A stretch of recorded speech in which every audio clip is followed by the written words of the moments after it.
अस्सलाम वालेकुम स्टूडेंट। अब हम नया टॉपिक स्टार्ट करेंगे अपना of the chapter number 1 physical quantities and measurement, topic 1.4 scientific notation.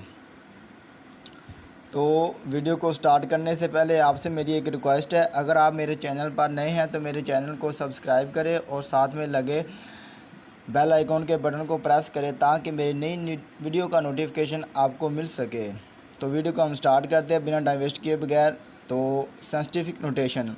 अब साइंटिफिक नोटेशन क्या है? साइंटिफिक मीन साइंसी तरीक़ाकार, नोटेशन मीन नोमिनेट करना, किसी चीज़ को शो करना, डिमोस्ट्रेट करना, यानी कि किसी भी बड़ी वैल्यू को या छोटी वैल्यू को साइंटिफिक तरीके में शो करना, साइंसी तरीके से शो करना या स्टैंडर्ड फॉर्म में शो करना, तो उसको हम साइंटिफिक नोटेशन कहेंगे।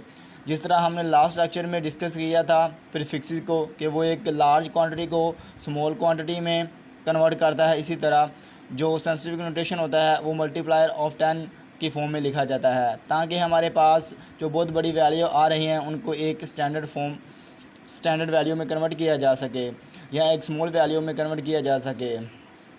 ठीक है, मिसाल के तौर पर आपको नीचे मैथ्स ऑफ अर्थ नज़र आ रही है, 6 मल्टीप्लाई बाय 10 रेज़ की पावर 24 kg। ठीक है, तो ये स्टैंडर्ड फॉर्म में रकम लिखी गई है, ये मैथ्स ऑफ अर्थ है तो स्टैंडर्ड फॉर्म में लिखी गई है, यानी कि साइंटिफिक नोटेशन में।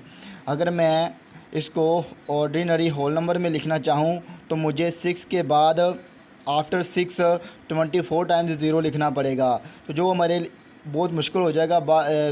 कहीं ना कहीं कुछ ज़ीरो मिस भी हो सकती है, तो जिसकी वजह से वैल्यू में कोई फ़र्क आ सकता है, तो इसी वजह से इसको स्टैंडर्ड फॉर्म में लिखा जाता है 6 मल्टीप्लाई बाय 10 रेज़ की पावर 24 kg।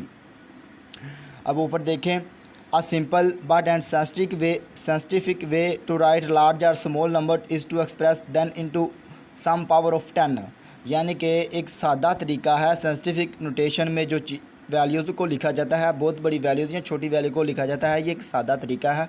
और इनको एक मेरी बात याद रखें, पावर ऑफ 10 में लिखा जाता है। जहाँ भी कोई भी वैल्यू आपको पावर ऑफ 10 में नज़र आए तो वो साइंटिफिक नोटेशन में लिखी गई होगी। मिसाल के तौर पर अगर हम बात करते हैं,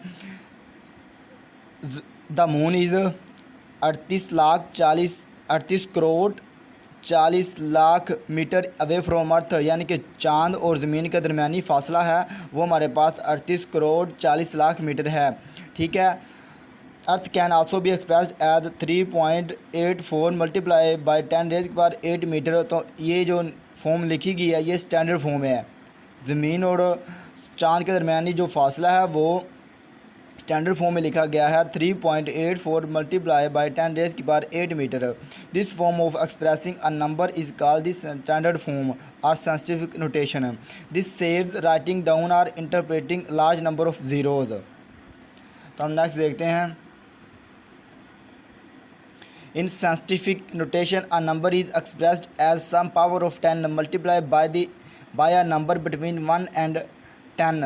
फॉर एग्जाम्पल, a number 62750 can be expressed as 62.75 multiplied by 10 की पावर 3 और 6.275 मल्टीप्लाई बाय 10 की पावर 4 और 0.2075 मल्टीप्लाई बाय 10 की power 5। All these are correct.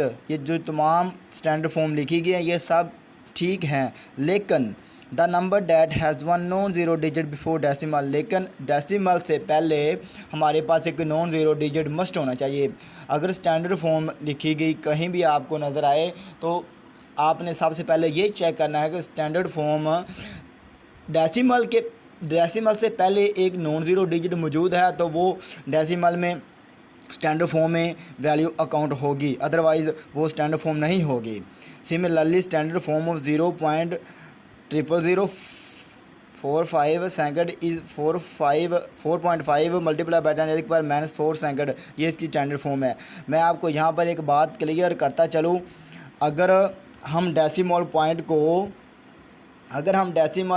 को लेफ़्ट से राइट की तरफ मूव करवाते हैं तो जो हमारे पास 10 की पावर होती है ना वो नेगेटिव में आनी है। ठीक है, अगर हम डेसिमल पॉइंट को राइट से लेफ़्ट की तरफ मूव करवाते हैं तो हमारे पास जो 10 की पावर होती है वो पॉजिटिव में आनी है। ये दो चीज़ें यहाँ पर ज़रा इनको याद रखना, ठीक है। तो हम इसके कुछ रूल्स हैं, हम वो रूल देखेंगे। अब रूल्स क्या हैं? मल्टीप्लिकेशन में अगर स्टैंडर्ड फॉर्म में कोई वैल्यू मिलती है हमें तो उसकी मल्टीप्लिकेशन कैसे होती हैं, डिवीजन कैसे होती हैं, सब्ट्रैक्शन कैसे होती है और एडिशन कैसे होती हैं। तो सबसे पहले हम मल्टीप्लिकेशन देखेंगे। अगर मैं किसी भी स्टैंडर्ड फॉर्म में वैल्यू को ले लूँ 1.8 मल्टीप्लाई बाई 10 की पावर 7, अगर मैं इसको ले लूँ और नीचे 6275 मल्टीप्लाई बाई 10 की पावर 3, ठीक है, ये दो मैंने वैल्यू ले ली है। अब मैंने इनको करना है मल्टीप्लाई का तो रूल उसी तरह होगा जैसे हम आम मल्टीप्लाई करते हैं। तो 1.8 मल्टीप्लाई बाई 6275, ठीक है, इनको मैंने ब्रैकेट में बंद कर लिया, मल्टीप्लाई कर दिया। अब ये देखो 10 की पावर 7 और 10 की पावर 3 ये दोनों की बेसिस सेम है। तो मल्टीप्लिकेशन में अगर बेसिस सेम हो तो जो पावर होती हैं ना, पावर्स होती हैं वो ऐड हो जाती हैं, ठीक है। तो पावर 7 और 3 10 होगी। तो इसी तरह से अगर बेसिस सेम हो तो पावर ऐड हो जाती हैं। नीचे देखिए डिवीजन रूल बिल्कुल उसी तरह है।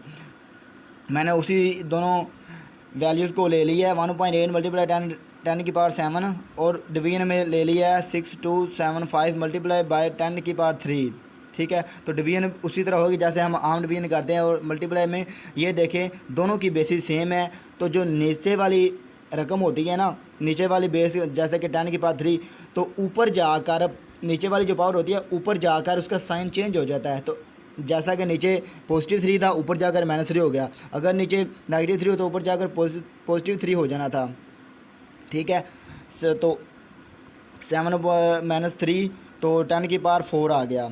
इसी तरह अगर नीचे हम एडिशन का रूल देते हैं, उसी तरह जैसे मल्टीप्लिकेशन किया डिवीजन किया, इसी तरह एडिशन भी उसी तरह ही होनी है। बस बेसिस का फ़र्क है। अगर 10 की बेसिस सेम है, ठीक है, तो उसी तरह जो पावर है वो भी ऐड हो जानी है, ठीक है। आगे सब्ट्रैक्शन का रूल देख लेते हैं। सब्ट्रैक्शन का रूल भी इसी तरह है, बेसिस सेम हो तो पावर माइनस जमा हो जाती है, ठीक है। तो पीछे ना एक बुक में एक छोटा सा क्विज़ है, उसकी हम बात कर लेते हैं। अक्सर बच्चे पूछ लेते हैं कि क्विज़ आप नहीं बताते, उनको एक्सप्लेन नहीं करते, क्योंकि वो शॉर्ट क्वेश्चन में कहीं ना कहीं आ जाता है और एमसीक्यूज़ में भी आ जाता है। एमसीक्यूज़ के हवाले से और शॉर्ट क्वेश्चन के हवाले से कोई क्विज़ की हम बात करते हैं कि क्विज़ देख ले। Name 5 prefixes most commonly used, यानी कि उन 5 प्रीफिक्सेस के नाम बताए जो ज़्यादातर फिज़िक्स में इस्तेमाल होते हैं। These prefixes are commonly used in physics, ये जो मैं बताने लगा हूँ ये सबसे ज़्यादा इस्तेमाल होने वाले प्रीफिक्सेस है। किलो, मेगा, गीगा, मिली, माइक्रो, नैनो, ज़्यादातर फिज़िक्स में यही इस्तेमाल होते हैं। तो नेक्स्ट क्वेश्चन देखें हम। The sun is 150 million kilometre away from earth, सूरज और ज़मीन का फासला 150 मिलियन किलोमीटर है, ठीक है।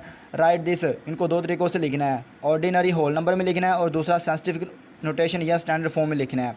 तो जैसा कि आपको वीडियो में नज़र आ रहा है 150,000,000 किलोमीटर, ठीक है, और नीचे इसकी स्टैंडर्ड फॉर्म भी लिखी हुई है। ये शॉर्ट क्वेश्चन में आ जाना है या एमसीक्यूज़ में आ जाना है। क्वेश्चन नंबर 3 देखें। Right the number given below in scientific notation, जो नीचे नंबर दिए गए हैं इनको साइंटिफिक नोटेशन में लिखे, ठीक है। तो आपको वीडियो में नज़र आ रहा है, यहाँ पर देखें, यहाँ पर इसका डेसिमल पॉइंट है। मैंने डेसिमल पॉइंट को क्रॉस करवाया 30, 30 और 30, क्योंकि स्टैंडर्ड फॉर्म में हमारे पास यही चीज़ होती है कि डेसिमल पॉइंट से पहले नॉन ज़ीरो डिजिट होना चाहिए। तो नॉन ज़ीरो डिजिट मेरे पास 3 है, तो यहाँ पर मैं 3 से पहले लेके आ गया पॉइंट को, ठीक है। यहाँ पर डेसिमल पॉइंट था 30, 306 और 309। 3 मल्टीप्लाई बाय 10 रेज़ की पावर 9 मीटर पर सेकंड, ठीक है। 3 मल्टीप्लाई बाय 10 की पावर 9 और 10 की पावर 9 एक प्रीफिक्स होता है जिसको हम कहते हैं गीगा, 3 गीगा मीटर पर सेकंड, ठीक है। तो आगे देखें, इसी तरह से यहाँ पर एक पॉइंट है, यहाँ पर डेसिमल पॉइंट है हमारे पास। अब मैं डेसिमल पॉइंट को यहाँ से मूव करवाऊँगा। मैंने पीछे भी बताया है, अगर मैं डेसिमल पॉइंट को राइट से लेफ़्ट की तरफ मूव करवाऊँ तो मेरे जो 10 की पावर होती है वो पॉजिटिव में आएगी। अगर मैं डेसिमल पॉइंट को लेफ़्ट से राइट की तरफ मूव करवाऊँ तो मेरी जो 10 की पावर वो नेगेटिव में आएगी। इसी तरह मैं यहाँ पर डेसिमल पॉइंट को राइट से लेफ़्ट की तरफ मूव करवा रहा हूँ तो मेरी 10 की पावर पॉजिटिव में आनी है। ये देखें, यहाँ पर मैं डेसिमल पॉइंट को मूव करवाया, यहाँ पर 330, ठीक है, फिर यहाँ पर 3 और 3 6 हो गया। तो जैसा कि इस स्टैंडर्ड फॉर्म का एक रूल है कि नॉन ज़ीरो डिजिट होना चाहिए डेसिमल पॉइंट से पहले, तो डेसिमल पॉइंट से पहले नॉन ज़ीरो डिजिट आपको नज़र आ रहा है 6.4 मल्टीप्लाई बाई 10 की पावर 6 मीटर 6.4। अब जो 10 की पावर 6 होती है ये हमारे पास होता है एक प्रीफिक्स, वो है मिली मीटर, ठीक है। मिली को हम मिली का सिंबल है हमारे पास कैपिटल एम। तो यहाँ पर देखें, नेक्स्ट एग्जांपल देखें 0 पॉइंट, ठीक है, यहाँ पर आपको डेसिमल पॉइंट नज़र आ रहा है, डेसिमल पॉइंट आपको नज़र आ रहा है। मैं डेसिमल पॉइंट को मूव करवाऊँगा 30, फिर यहाँ पे 30 और फिर यहाँ पे 3 डिजिट, ये कितने हो गया 9, ठीक है। अब मैंने पहले बताया था कि जब हम डेसिमल पॉइंट को लेफ़्ट से राइट की तरफ मूव करवाते हैं तो मेरा जो 10 की पावर होती है वो माइनस में आएगी। तो इसी तरह से 10 की पावर माइनस कितना आ गया 3 3 3 6 9, 3 3 6 और 3 9, 10 की पावर -9 ग्राम आ जाएगा। तो 10 की पावर जो -9 होती है ये हमारे पास एक प्रीफिक्स होता है जिसको हम नैनो कहते हैं, 1.6 नैनोग्राम यहाँ पर हो जाएगा। नीचे फिर देखें 0 पॉइंट आपको नज़र आ रहा है, डेसिमल पॉइंट आपको नज़र आ रहा है। अब मैं डेसिमल पॉइंट को मूव करवाऊँगा एक नॉन ज़ीरो डिजिट छोड़कर, ठीक है। अब यहाँ पर देखें 3 0 4 0 एक और ये डिजिट आ गया। अब 5 के बाद हमारे पास डेसिमल पॉइंट आ जाएगा, तो कितने डिजिट हो गया 2 4 1 5, 5.48 मल्टीप्लाई बाई 10 रेज़ की पावर -5, ठीक है। तो -5 हमको इसको दूसरी तरफ भी लिख सकते हैं 45.8 मल्टीप्लाई बाई 10 रेज़ की पावर -6 सेकंड, ठीक है। 548 मल्टीप्लाई बाय 10 रेज़ की power -7 second. But accurate value in scientific notation is 5.48 multiply by 10 raise की पावर -5। तो जो -5 होता है वो हमारे पास कोई प्रीफिक्स नहीं होता, इसका कोई प्रीफिक्स नहीं होता, ठीक है। तो इसी तरह हम इसको ये स्टैंडर्ड फॉर्म में वैल्यू इसी तरह आनी है 5.48 मल्टीप्लाई बाय 10 रेज़ की पावर -5 सेकंड। सो गाइस आज के लिए इतना ही काफ़ी है। ओके, अल्लाह हाफिज़।